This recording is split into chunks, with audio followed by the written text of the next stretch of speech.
Welcome to the CEO Holy Grail podcast, where we interview panels of corporate leaders, including CEOs and other top executives. We're your hosts, Asha Mankowska and Regina Bergman.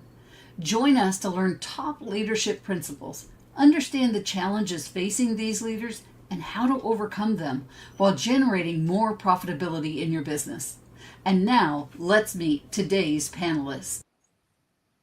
Welcome, everyone. Welcome, Asha. How are you today? Good morning, Regina. I am fantastic. How are you?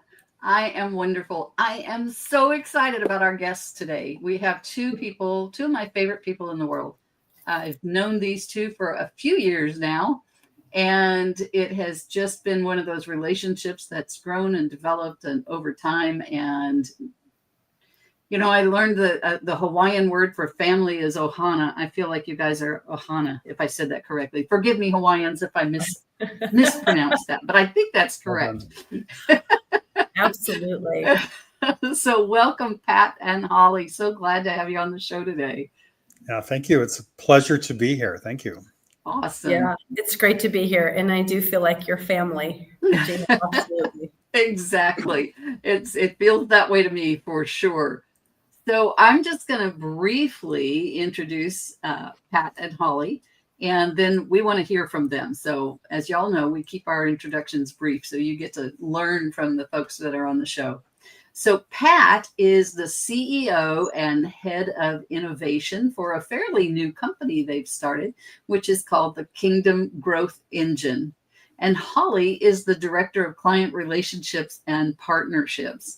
And I am excited to learn more and have them share more with our listeners about what Kingdom Growth Engine is.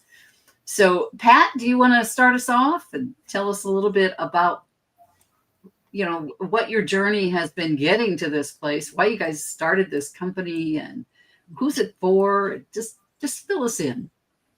Well, that's a large task. It is. Why don't we start down the journey and you can ask some questions along the way. Sounds great. Yeah. I've been in the software building sort of realm, I guess, for several years. I've built profit acceleration software in the past and business acceleration software. I think all the way back to about 2007 when I first started. And it was really my heart to see how do we help people, how do we help businesses grow systematically. I had my 10,000 required hours of Jay Abraham and Chet Holmes and different people like that. But I wanted a systematic method by which we could grow. So I started developing software along the way. And, ins and outs of different companies along the way. And we've come to this place where we've called it, I guess in the last year, almost a year, we've started something called Kingdom Growth Engine.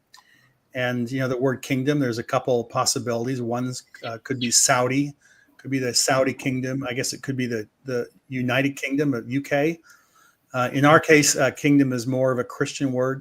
So it's not like we're serving up Christian software any more than Chick-fil-A is serving up Christians. It's just really good chicken, right? Right. Our software is agnostic, doesn't know what to believe.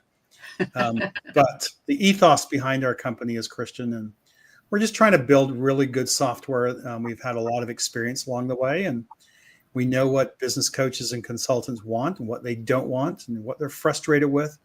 So we've tried to serve up a software as a service that really allows business coaches, consultants to walk into any industry, any business, even if they don't have experience in that type of industry, and do a systematic assessment of a business and then be able to show them step by step how to grow that business in fine detail and even show a return on investment ahead of time. So we're really excited about this company and this venture, and we're just getting started. But it's a wonderful journey we're on so far. Fantastic. That's awesome. And Holly? Pat and I have been married, 34 years now. Awesome. And we've been on a lot of journey, and we have lived in Japan and Kenya and Canada and just all over the world. And I never know what my life is going to be. Married to Pat is like, you never know how this is going to play out. And so we've had several companies, we've done lots of different things, and I've never really known, where we're going to go, what we're going to do. And it's always been a real journey of faith for me, because he gets all these ideas. He's a creator. Yeah. He's an innovator. Let's do this. Oh, let's try this. Oh, let's try this. And I'm like, okay, now how are we going to make it work? Let's just get down to the details.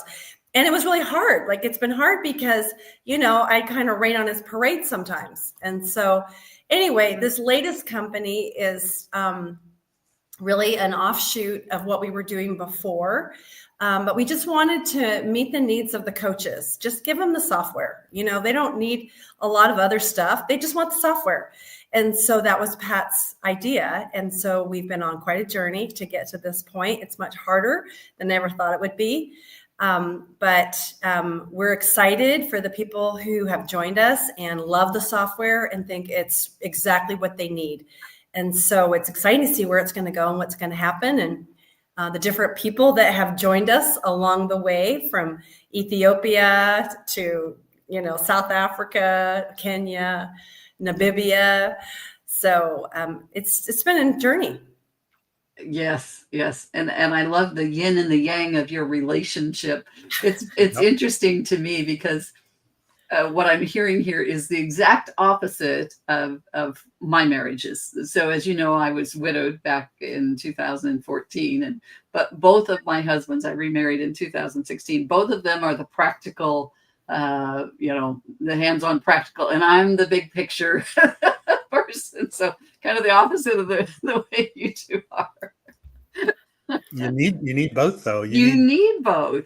That's what team's all about. You've got to have people that like, people think they can be solopreneurs and get it all done. And it's really, really hard to find someone who has really a good mix and complementary skill sets, that they can take a business idea from concept all the way through marketing and sales and customer care and all of that. That's why you need team. You need to surround yourself with good people. Absolutely. Asha, thoughts before we dive in? And yeah, I always love the power. I'm back, I think. I always absolutely adore the power couple institution, so to speak, right? Or if you can both share, Holly and Patrick, what's your secret with the power couple? How are you able to, have a 34 years in such a successful, I know exactly, growing, exciting way? I can tell you exactly how it works. In our marriage, I make all the big decisions. I make all the big decisions, and Holly makes all the little decisions. And 34 years, there haven't been any big ones yet. I'm still waiting on that. So, no, I would say it's just a lot of grace. And Pat is super patient, and I get a little excited sometimes, a little dramatic, and it can be a little tricky. But I think we've learned our rhythms of ensuring that we schedule our work time. So if we're going to do work, we got to schedule work. Like, we can't just, because it's hard. Like, you think about something and you go, oh, what if we tried this? Or what if we did that? Well, at 10 p.m. at night, I don't want to hear any more ideas. I'm trying to do downtime, and he has the problem because I'm a morning person and he's an evening person. And so we've learned a lot about going out for walks and doing a lot of our meetings, like out and doing, walking, talking, getting those things down, but scheduling as much as we can. And it's okay to agree to disagree. It's really important to hear each other out and to realize there's probably a reason why he feels that way or why I feel that way, and coming down to trying to really hear what we're saying, because a lot of times that emotion gets, for me, is like, whew, and I don't see right and I don't hear right. And so it's just like, okay, let's just stop. Let's regroup. Let's, take a time out. But it's hard. It's hard because, for me, I'm a people person, and I'm concerned about the people in my company. Are we giving them the right salary? Are they doing their job? Are we empowering them? Are we, how's it working? How are all these dynamics working? And whereas he's, more like, okay, well, I think we should do this and this and this. And so that balance is really important. It is. One of the things I hear there Thank you so much. Oh, sorry, Asha. I was going to say, one of the things I heard in that answer is active listening with empathy. That it required that communication level to be successful in a family-owned business. You've got to have that active listening and empathy and compassion for the other person. Yeah. Mm-hmm. And that translates and also to I hear any that business. Go ahead, Asha. Yeah. No, I'm just also hearing that what I absolutely love, that you are able to structure the time for business, structure the time for each other, or keep the romance in a relationship, which is important. Also open communication, right? So you can have both. I love that structure, because I think this is the hardest, when I work with power couples like yourself in my business, I think that was the biggest challenge, that because it's so easy to, let's just this time, let's just talk about business at 10 at night, right? Or on our date night, it's okay. And then it's like, yeah, it does take a while to get in a rhythm. It takes years, I think, actually, to really understand the other couple. And one example is, Holly's a visual learner more than I am. I'm visual as well, but she's ultra visual as a learner and as a communicator. So when I want to communicate something to her, especially if it's around finances or a spreadsheet, I can't tell her. I have to show her. Yeah. Right. So we all have a little bit of auditory learning, kinesthetic learning, visual learning. Right. And I really understand that if I want to get her to grasp what I'm saying, show her. But it took me years to figure that out. And I couldn't understand, like, why don't you get it? It's just in my head. Yeah.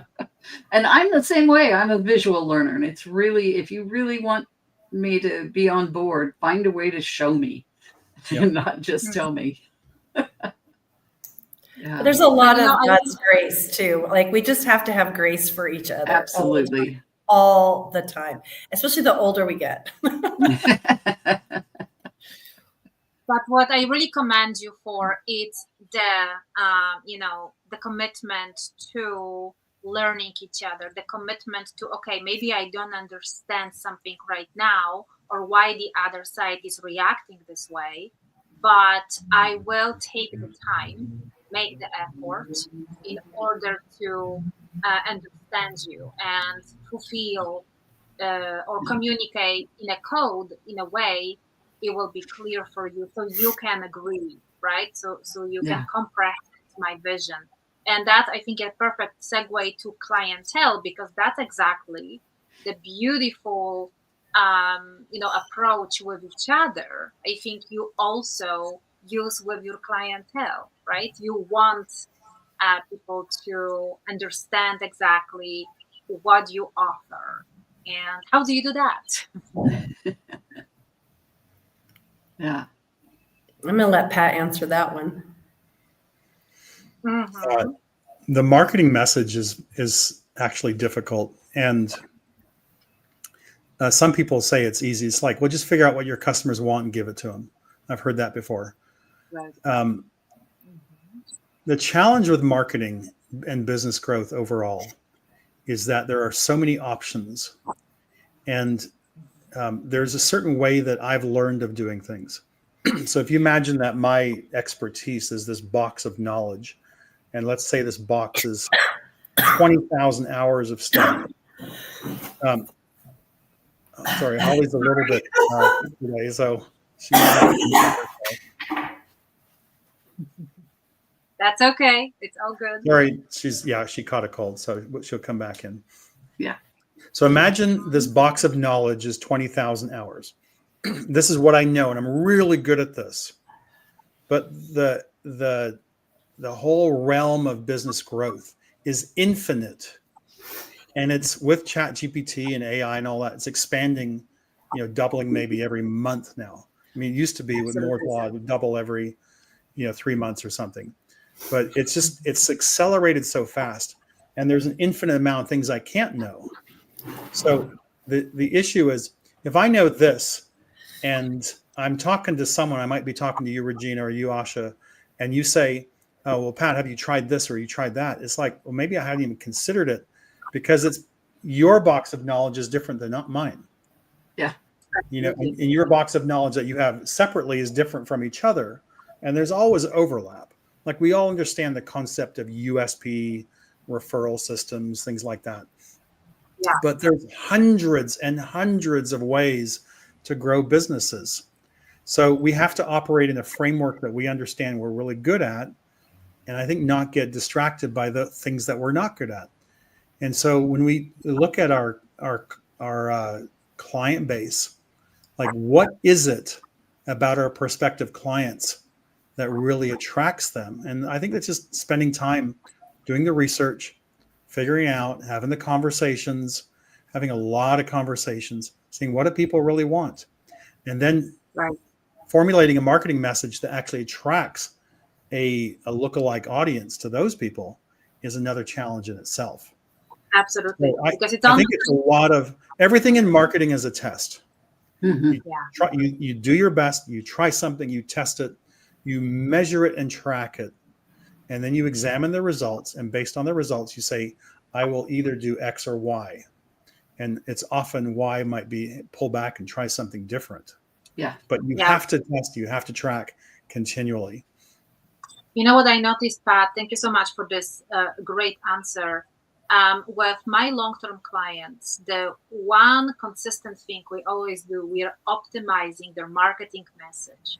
We're trying to find the code, the special terminology that will apply to as much as, as highest level of their avatar, but also, with the economical changes, with all changes out there, it's never static, right? It's always changing. So like you said, we have to keep doing the research, keep optimizing it, and then keep responding to everlasting changes within our clientele. So even a year ago, two years ago, the needs might be a little different, and we have to be on top of that, right? So I think that's a challenge, one of the challenges that we all have. Yeah, one of them. One is, that's well said, Pat.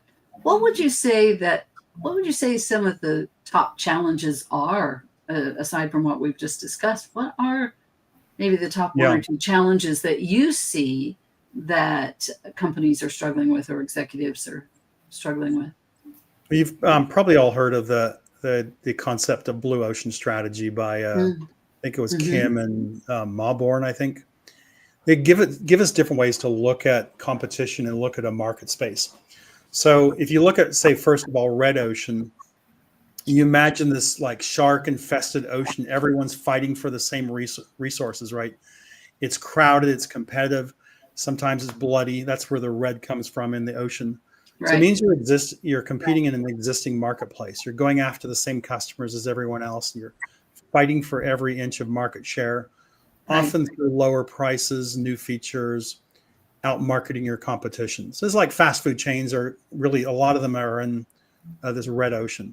So what we're looking for is often, and sometimes we find ourselves in red ocean, but we're looking for blue ocean. So we picture this wide open, clear ocean. No one's competing here yet, or no one's doing a certain thing in that competitive space.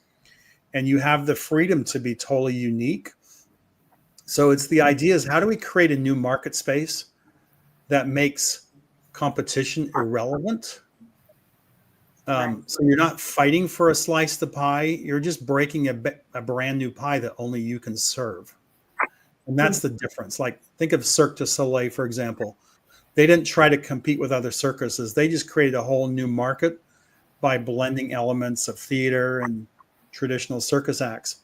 So I think for us as, like, it's a great strategy. I think, how do we in our marketplace, and for us, it's software as a service or business consultants, coaches.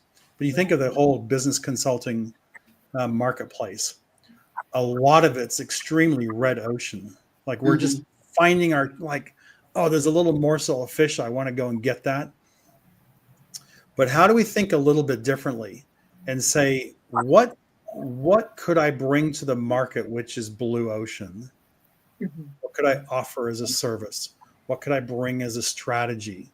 Because a good strategy will always overcome time and effort and capital.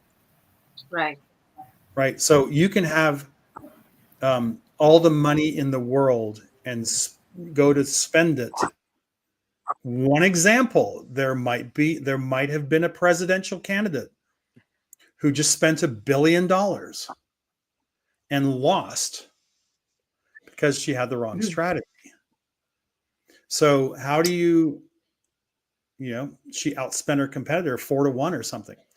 In our market space, how do we come up with a new strategy that goes after same or similar audiences that makes marketing irrelevant or sales irrelevant? I'm not sure. I don't have all the answers. I wish I did. So, but that's kind of where I'm going with this. I love that. I love that part. You know what? Like you said, the red ocean. That's exactly because it's so funny. Everyone is going after the 3%, because the 3% are those people that are ready to buy. They already did their research. They made a decision. Yep. So everyone wants those 3%, right? Yep. And how about the 97%? The people that they didn't make a decision yet, or they are not aware yet. Maybe they need more education.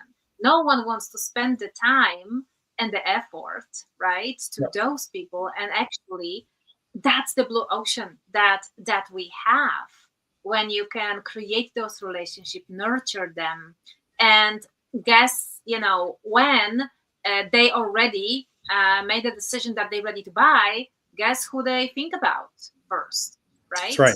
You. Yep. Yeah. That's right. So what's it costing these companies, Asha, Patrick, Holly, what's it costing these companies to not have a part of their marketing and everything that they're doing focused on that 97% and only looking for the quick sale?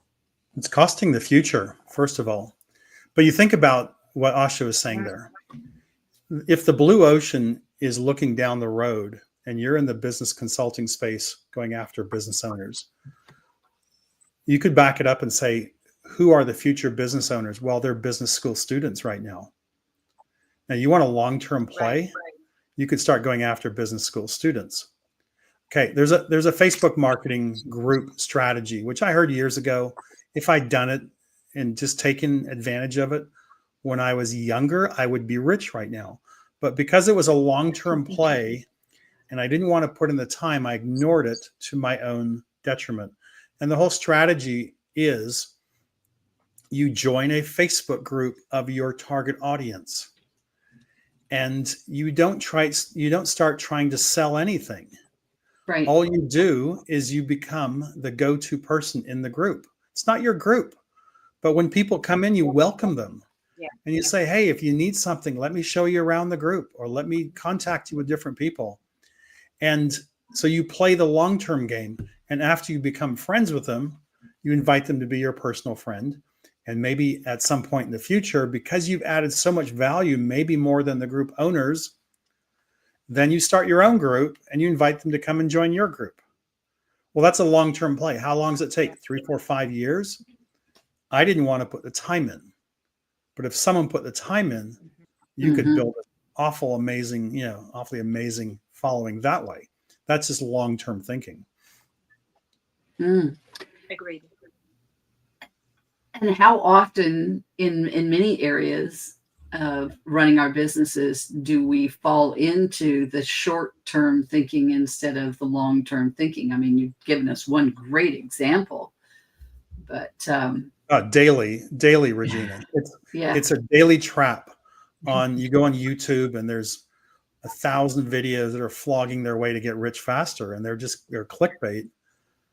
And it's just not true, but we keep falling for it. At least I do, and I'm embarrassed to admit it. But I keep falling. It's like, what are they saying? I want to see what they're saying. In the end, it's like every business just takes work, and you have to go with the fundamentals. What are the fundamentals of business? How do you do business well? How do you do it consistently? How do you do it as if God is watching you, and you have to do it with integrity, and He is?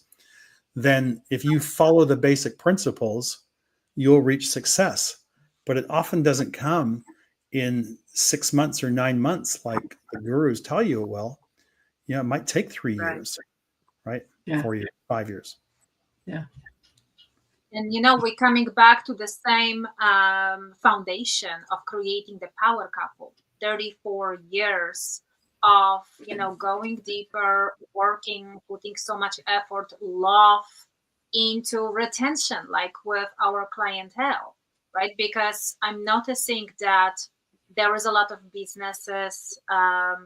We were being so engraved to go after the instant gratification, the quick close, the instant business idea that in 3 days or less, and then you're becoming a millionaire or something like that. That people want to do that with no effort and no time, and the efficiency became instead of helpful, it became something that people are chasing, but chasing the wrong thing. And you just pointed out the sustainability, the efficiency. It's only when it's long term, when it's the retention, right? Otherwise, like you gave the great example with the election, you spent so much time on acquisition of the new, so much money on the acquisition of the new client, and then that's it. How about having this client for life? Keep adding value, right? What you guys notice about the instant gratification type of business mindset, I will say, do you see that out there?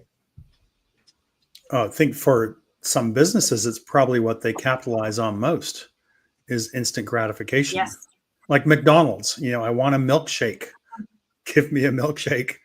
I want the French fries because I walked past the restaurant or I was within a mile of the restaurant and I smelled them somehow. Yeah. And I stopped for the French fries. That's instant gratification. Yeah. Some businesses are built around that. Yeah. The whole concept of upselling or cross-selling or whatever at the point of the sale. This is why they pack candy bars and different stuff around the cash register, because you need instant gratification. They make all kinds of money doing that. I don't think some businesses really understand it well enough, because if they understood instant gratification, they could probably strategize it even better. I'd like probably to think more about ethically, what are the ethical implications of hooking people into that? Is that really what you want to do? And maybe it is, and maybe it's, but I think we have to think of our customer first, our client. Right. What is right and best for our client? Yes. Now, if the upsell helps them improve who they are and what they're doing, their life, then I should do everything in my power to upsell them. Absolutely. But if I'm just trying to make a fast buck, then I have a moral problem with that.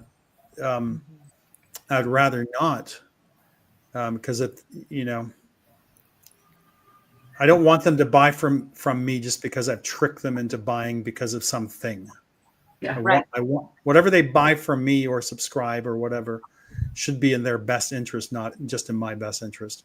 And that's the whole fiduciary responsibility we have as consultants, is to do what is right and best for our clients, not just so we can make a fast buck. Yeah, absolutely. And you know what? You pointed something very important. My last thing, the instant gratification strategy, it makes sense. It is for our clients because let's say that hence it's a strategy as well for them because everyone needs satisfaction, the first success. That will be the instant gratification, the low-hanging fruit that makes them excited and motivated. But we cannot end there, right? It has to be always the bigger picture vision plan that it's going to be multiple micro instant gratification along the way consistently, and that will create sustainable growth. Yeah, good. So thank you. I love it. Holly, I'd love to hear from you, Holly. I was going to add real quick. When we spent 12 years in Japan, and I think those 12 years really instilled in us the way Japan works, and customer service is everything, and longevity is everything. Relationship, they plan for 100 years, so I think there was so much that we learned in Japan that has made our practices, our philosophy about customer care, customer service.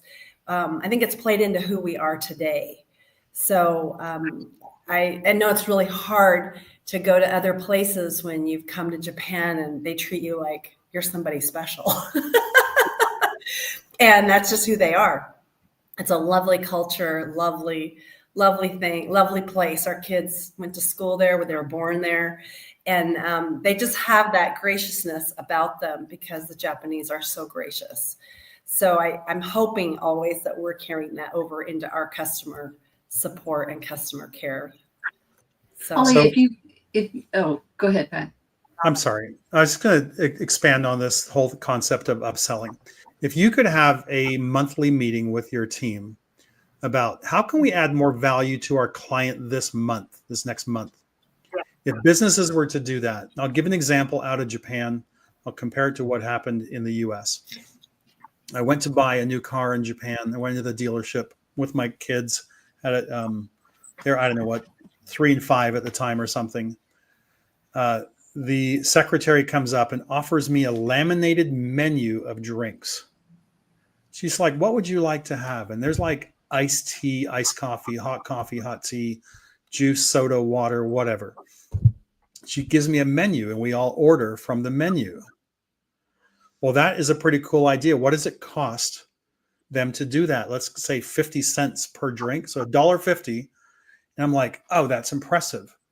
So you could take that same concept and bring that into a salon, into any type of store. We went to buy a car in the US a few years later. And I said, I'm thirsty. I need a drink. And the salesman said, well, there's a drink machine over there. Go and buy yourself a drink. Great customer service. I'm there to buy whatever, $15,000 car. And you're going to tell me to go and buy my own drink so you can make 50 cents out of the drink machine. But so we can take that concept. It's like, it doesn't matter so much about upselling. If you think, how can I add more value next month to what I'm offering last month? Okay, that alone, by creating value, the easiest customer to sell is the one you've already got. Sell them again the second time. Yeah. So just see, how can you add more value this month, right? Yeah. And by doing that, you're gonna impress, you're gonna bless people at such a high level. They're gonna go, I want to come back and do business with Regina. I want to do business with Asha, because they offer more value than everyone else, except Kingdom Growth Engine. Well, of course. So, Holly, what are some other things that you've implemented into your customer, your client relationships? What are some things that you've implemented to enhance that relationship?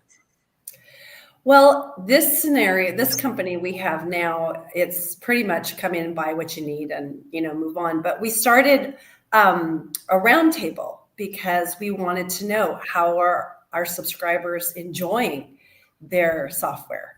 And I think that was one thing we've done. And we had our first one last month and our second one is next month.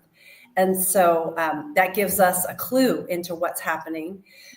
We also have Come and Learn, which is part of our training program for our coaches who want to know more. Consultants want to come in, learn, how do I use the software?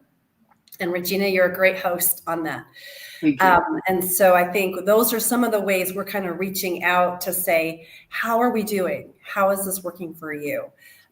Because we want to make sure people are happy with the product. We try to, I know Jodine works very hard with our tech support team because they're from Africa. And so they have like a little different accent maybe, or a different way to do things. And so we've implemented some training programs on how to make sure that they're responding on time or appropriately. But it's always training. It feels like we're constantly training on how to do things. And so, yeah, I think we're just trying to incorporate what we know and do it. So we'll see. I love it. So the question for both of you then is, the companies out there that aren't implementing these types of things, that add more value, that allow you to really understand what's going on with your client and how you can improve that level of service to them, what's it costing them to not take the time to interact with their clients and find out what they need, to not step up to the plate in terms of adding more value? What's that cost? Well, we've been part of companies like that in the past, and where you see leadership doesn't care about clients very much. They're just trying to make a quick buck. And so churn rates are very high. And so they have to go in and they have to sell. It's just like a hustle culture. They're always trying to sell. Where they sacrifice. If you have, let's say a company has 5% a month churn rate, it's an unsellable company, right? So what are they sacrificing? They're sacrificing the ability to sell their company for many millions of dollars because they won't listen to their customers and adjust they just want to do it their way. So yeah, the cost is huge. I mean, if you have an unsellable company and you're working 12 to 14 hours a day in your company, it's just a glorified job for yourself. Yes. So, yes, exactly. Yes. And on those churn rates, it's not just churn rates in the clients, it's churn rates in the staff as well, because they don't want to be a part of that. Right, exactly. It's not a good talent. place to be. Mm-hmm. Yeah.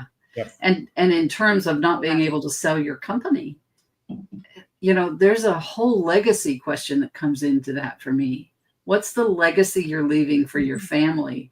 If you've spent all these years, all this time, you've taken all this time away from your family, maybe relationships have fallen apart because you're never there or you're not communicating when you are there, all of that. And then you come down to the wire and you don't have anything to sell, or heaven forbid, you get hit by a bus tomorrow. Your family has nothing to sell. You've left them no legacy. So for me, it goes well beyond money. It's generally true, but not in every case necessarily. I think of a friend, his name's Larry, runs a painting company.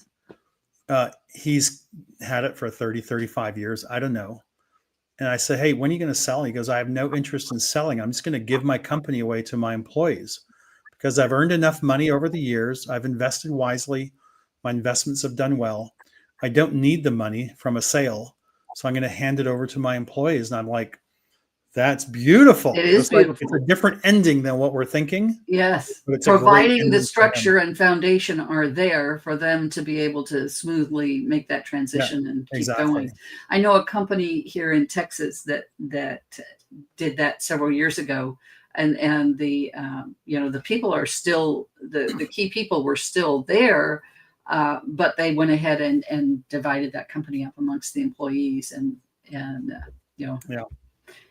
it was a great move for them. So something a lot of people don't think about. It's an option. Well, not considered a lot. It's like a investor mindset, right? It's an investment, either marriage or business or anything like that. Believe or not, it is an investment because either you create a valuable asset, right? or you create a liability. It's always your choice. It's your perspective. But I think we also forget, and that hence, Regina and I, what we're dealing with our clients in corporate worlds, with CEOs, executives, and their teams, that people forget that it's not just one-time client and retention. They have a journey, right? They need to have an experience. Yes. We have to provide all kinds of experiences, incremental, different experiences along the way of their journey. But not only a client, but also the talent that is supporting us in our family, right? In our businesses. So we all, from both sides, we do have this journey, and we do have to have a greatest experience, because only then challenges always will be there. That's one thing guaranteed, right? Yeah, guaranteed. Right. But if we have that, the great support, the great experience, that we adding value on both ways, inside and outside, that's what makes company solid and us solid. So we can go through any challenge possible and help our clients, serve them at the highest way with integrity. That's right. That's good. Yeah, I was going to say, I'm excited about what you two are doing, because, when you could be the most wonderful person in the world and have all these great ideas and want to run a company and do all that. But if you don't have the administrative gifting and you don't have the skill set it takes to be a CEO, to lead a company, then you need to bring in other people around you to fulfill those roles that you're not good at. Yeah. And so I think that happens a lot, where people just get involved in things because they think, oh, it's a great idea. Let's try it. Let's do it. And then they go, wait, who's going to read the financials? Who's going to set up the bank accounts? Who's going to do the legal stuff? There's so many aspects that no one really thinks about at the beginning until you're in the middle of it. Company, right? Yeah. So I'm excited for what you ladies are doing. I think that you would provide a great support for companies that need that. Thank you. Thank you. We're excited to do so. Yeah, we really are, because I can tell you this exactly, Holly, what you mentioned, that sometimes people start companies, corporations, because they're great in something. They're great in sales. They're great in creating, right?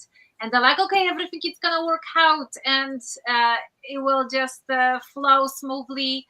Well, not really, because then we're coming across, Regina and myself, with overwhelmed, very successful, but overwhelmed, working 80 hours business owners that, they are like, okay, I'm so done. Yeah. I am so tired, and I'm spread thin, and I can't even, spend time with my family, which is the key to happiness. If your work, if your mission, however you love it, took away your joy, your health, your happiness, that's not a healthy way to grow, to keep a sustainable business. And just not to point fingers, my clients, when they come to me 3 years ago or even longer, they were like that, all of them. And I know all kinds of ages, 30, 40, 50, 60, years old. And now this is my pictures with my family from Bahama, or, oh, we're just going to Paris this week and we will spend in Louvre. And I'm like, okay, thank you. I created the monsters, but I'm so happy, because that's exactly that's the reason, why we create our passion, which is maybe our business project, right? And I absolutely love the fact that you, Holly and Pat, you travel all over the world. You've experienced so many cultures. Your wealth of knowledge, wisdom, and experience, you pour that into creating your company, the new one right now, right? Because you collected all these great experiences that you want to share with your clients and your teams. Yeah, absolutely. Right. Yeah, you never know. When we start doing one thing and then, a decade later, we take those experiences and we went to a different country, a different culture, and we had to readapt and readjust, and then we took it to a different space. And readjust and readapt and relearn and be aware of what's happening around us. And so it has been a lot of fun to do that. I never would have anticipated it, but now our kids are out. We're empty nesters, right? So now we can move around a lot quicker now than before. We did large chunks of time in different places because our kids were so important to us. We really wanted to invest in them, and but now we do have that freedom to kind of come and go, and it's a new season for us for sure. Absolutely. That's awesome. If I may ask, because it sounds like you really achieved everything at so many levels and facets of life, and financial and freedom and private and business-wise, career, traveling. Is there anything else that you're looking forward at this point? What's something that is just energize you, ignites your smile and passion and joy? What are you looking forward to in the next upcoming years? Well, just to be clear, it hasn't always been roses. There's been a lot of hard journeys along the way, and you guys know all this analogy, but you think we're going to go from here to here and achieve success. Yeah. And it's like how God takes you up a little bit and then down the escalator or the drop in the pit. And then it's not just like this little time in the dark tunnel.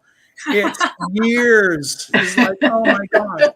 And then you shoot up the elevator to success, and then it's on that cycle again, over and over again. So it's I think there's some things though, like we've been married 34 years. We have a great marriage. Our kids are doing exceptionally well. Very proud of them. And I think that's the main thing, our business is always a challenge because that's business. Yeah. There's always hope, but I think one thing we really want to focus on, and now we're, in our early part of our 60s, let's say, is how do we help people that really need help? And so we have some projects that we help in Kenya. There's different projects there that we're involved in. And for example, maybe Regina, you can share in the link later, but there's a lady named Chitra, and she runs a Watumul Children's Education charity. And she feeds 2,000 kids a day for $2,500 a month. Wow. It's exceptional what she can do. But she's got this school in the slums. She gets these kids out of the slums. She, brings in young boys, young girls, puts them in a safe place, and feeds them. So just so like the situation in Kenya is dire for a lot of this people in the slums with education. The average age for a girl to have sex for the first time in Kenya is age 11. It's just tragic, So if they're left at home, they're going to be abused. They go to school, they're hungry because they can't get fed at home. So she feeds these kids. She gives them a safe place to be, gives them a great education. And she's like, Pat, if I only had 5 cents more per child, I could give each of those kids a piece of fruit per day. So what's it's like $100 a day. She can give every child a piece of fruit, and they can't do that right now. So it's like, this is kind of where our heart's at. Like, how do we help people like Chitra, where we know when we give to her organization, it's 100% she doesn't take one dime for herself or her organization. It all goes to the kids. I'm like, that's the kind of thing we want to be involved in. And how do we have our business that not just takes care of our employees and ourselves and our retirement, but we're looking beyond that to take care of people like the kids that Chitra works with. So that's kind of where our heart's at for a lot of things. And we'll definitely put the link to that charity in the show notes, in the comments. Yeah. Absolutely. But I'm an innovator and creator, so I know that this software we've done at Kingdom Growth Engine is just the first stage, and there's going to be something new next year and something new the year after, and it's just because that's what I do. Is I create stuff. And there might not be a new company. I think Holly's done with creating companies with me. I might need a new divisions. Maybe just a new division. Yeah. So we'll always be creating, because the ideas are infinite, and we can help people at a higher level, a deeper level, whatever. So I want to know, how do I create Kingdom Growth Engine on my phone for people who are at the bottom of the financial pyramid in Africa or India, who are making $1 or $2 or $3 a day? How can I help them make an extra 5-10%? That kind of thing drives me. That's where I want to go. Love that. Yeah, I'm the people person. I love to hear what people are doing and how to connect others to those people. I've always been a connector, a networker. That's just what I love. I love that aspect. I feel like God's given me that little gift and I want to use it. And so how can we connect people and make sure that, they're connecting to the right people? And so that's my passion, is I love that. I love that feeling of oh, you need to meet so-and-so. You guys share and you're aligned in your vision and what you want to do. And so that's, something I really love to do. This new company is very sweet. We have an amazing team of people that I love, every one of them. And they've worked so hard to get us to this point. Jodine is amazing. She's just got all this gifting in her, and she just loves to work and she loves to do stuff. And she's, stationed in Africa, out in the middle of nowhere. And how she does it all is beyond me, except that she just loves to do it. It feels like God's gifted her with the ability to do that. And she's training up and mentoring these other staff that we have. And Nicole's in the US, and she's hung in there with us up and down and in and out. And Dawn Gleason, all these people, they're just on journey with us. And it's been hard. There's a lot of hard things. So nothing is easy. I think everybody thinks it's greener. The grass is greener on the other side. It is not. I'm sorry. It is not. It's everybody's got a challenge. It could be a health challenge, an emotional challenge, family challenge, whatever. It just feels like you're just maybe come around the corner and then boom, something happens, and it throws you and you're like, oh, how are we going to get through this? And then you come around another corner, you think, oh, okay. And then boom, something else happens. It just continual challenge. And again, for us, it's just God's grace and mercy that gives us that ability to keep going, that endurance to keep going, and trust him that he's going to get us through this next season and get us through this next journey. And anyway, whether it's Lariska or whoever, on our team, they're just so sweet to hang in there and keep going. And so it's just, journey is just the word I keep using. And so anyway, it's really cool. Journey. I love that. And also tying that back to what Pat said about sometimes you spend years in the tunnel. I think it's good for everybody in business to realize it's not smooth sailing all the time.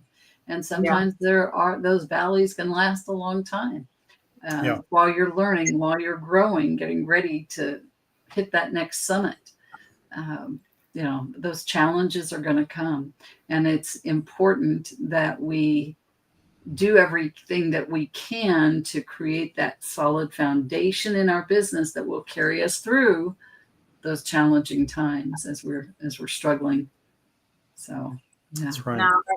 Now, what I'm hearing also, which it's very inspiring for me, because for Regina and myself, that it's a huge value in what we do and why we do things as well. Is that what was driving you? It's still driving you. Either it's innovation for Pat, or being a networker, connector, making sure everyone is great for Holly, but also, contributing to the world, global contribution.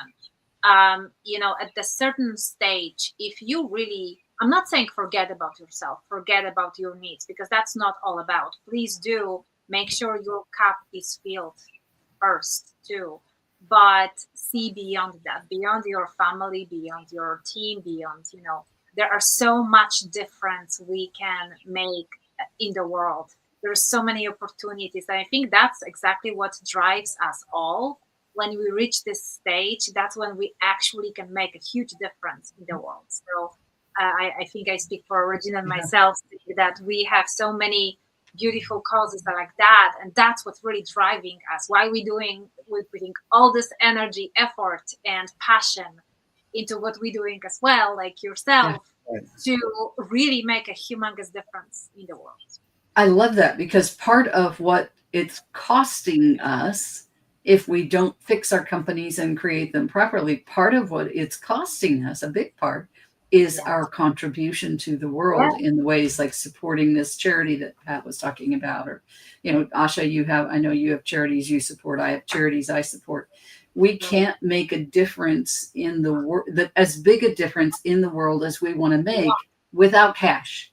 That's right. It's a part. Yes, there's a certain amount that we can get in there and get our hands dirty and do the labor, but our funds will allow more people to be able to do that. Will allow more opportunity to serve other people, to get the work done in the world that needs to be done, because there sure is a lot that needs to be done. And just to summarize, being an inspiration for others, that people are not afraid to create communities, help each other, support each other, right? Because only then, when even we start this discussion with everyone has different talents and skills, right? That's the power of community that we can create, and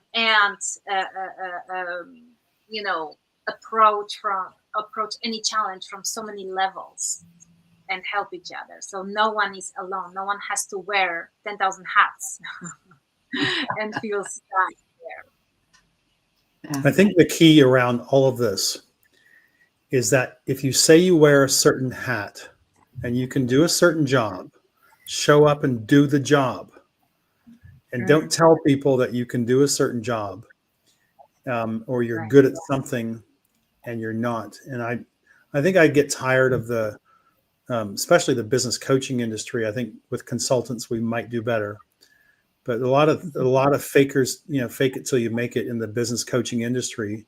Someone who's been sold something that, hey, if I know you were a farmer's wife for 55 years and you've never run a business. True story. But with our system, you could be a business coach. And it's like, are you kidding me? It's like, no, don't tell people you're a business coach or a business consultant or something. Don't tell people you're a CMO if you're not willing to show up and do the work. Right. Don't tell people you're a CEO if you don't have the basic CEO skill sets and giftings and desire to actually do it well and the experience to do it well. So, I mean, I could just run across every job description possible. I had a secretary I hired back in Kenya a long time ago. And, she assured me that she had all her Microsoft Excel certificates and all that stuff. And I left her a challenge to do something. I came back and she'd made 4 entries in the Excel spreadsheet after a day.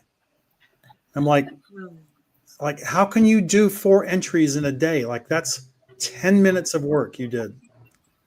And I said, well, just add I know she had her certificate. So we're kind of going down the bottom of the level of where I'm complaining anyway. We're not talking about CEOs. We're talking about the secretary, but everyone's got to be judged on. They say they can do something. So I say, hey, add a column here, Joan. And I still remember her name. She's like, how do you do that? Like, oh dear. Are you kidding? So, some people, it's more polite. Just go and invite them to work for your competitor and you'll be better. I love it. Nice. Oh my goodness. It's almost like if we can tell everyone, I agree, because it takes certain skills and experience and knowledge, even owning your own businesses, to even become a business coach or business consultant or whatever. You just can't. It's almost like telling people, okay, anyone can be a dentist. Good luck with taking care of your own teeth, or doing your own root canal. It's a great experience. Yeah, just go to anyone, they can help you because I have a certificate. Yeah. Good luck with that. Enjoy What did you that pay experience. for that certificate? And Well, if we look at business consulting, for example, and you talk to, like, if you're a CEO out there, you want to hire a business consultant, you talk to someone, you say, who's your target market? And if they say anyone, like, just run the other way, because that means they have no confidence in who they are. They don't know what their skill sets are. They don't know where they're good or bad. They're desperate for business. They're going to practice doing business on your business. It's going to cost you a lot of money. And a good consultant will say, I'm really good at these 4 areas of business. And just imagine there's hundreds of them. I'm good at these 4 areas. I can help you in these 4 areas. If you want the 5th area, I'm not your person. I'd recommend someone else. But I'm good at this, and I can help you achieve this. Yeah. And that's where business consultants need to go, business coaches. I think they're afraid to do that because they're afraid they'll lose business, but they're not serving anyone. Right. Well, that's why, Regina and I, we have an excellent family of talented people that specializing in certain areas for every company, so we can have a holistic approach. What doesn't mean that Regina and myself will be the one doing everything, because that's impossible. We have our talents, skills, and strength that we will be sharing. We are sharing with our clients, but there are areas that we are very lucky and fortunate to attract talented, amazing specialists in these, areas. Yeah, nice. Absolutely. Holly, Pat, it's been wonderful to have you on the show today. This has been great. I think you've added definitely to the book of knowledge and that we're able to provide to clients and to our prospects, our listeners. Love everything that you've brought to the table today. Thank you so much for being here today. Thanks for asking us. It's great to be here. Thank you so much. And I really think, Holly and Pat, that you are the perfect definition. Well, let's remove the word perfect, but you are a great definition of the CEO's Holy Grail, because you have everything in place, that you had to go through to get the journey in. But you exactly are the great definition of what really CEO and Holy Grail is all about. You have to have all these accomplishments, but the experiences that are so necessary to put everything together to create something very powerful like you do. Yeah. Thank you so much for joining us. Thank you so much for having us. That's very kind. Been our pleasure. And folks, we will see you next time on the CEO Holy Grail podcast.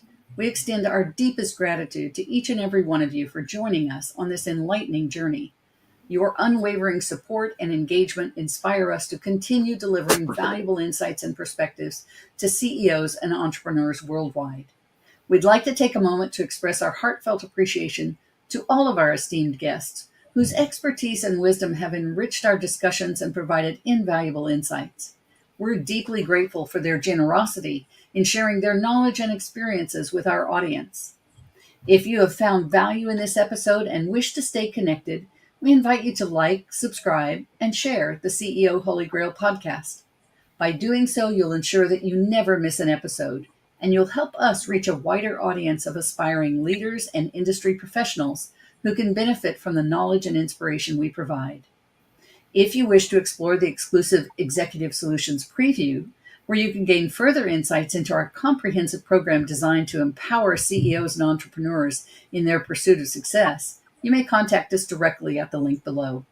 Our team is ready to assist you and provide personalized guidance tailored to your unique needs and aspirations.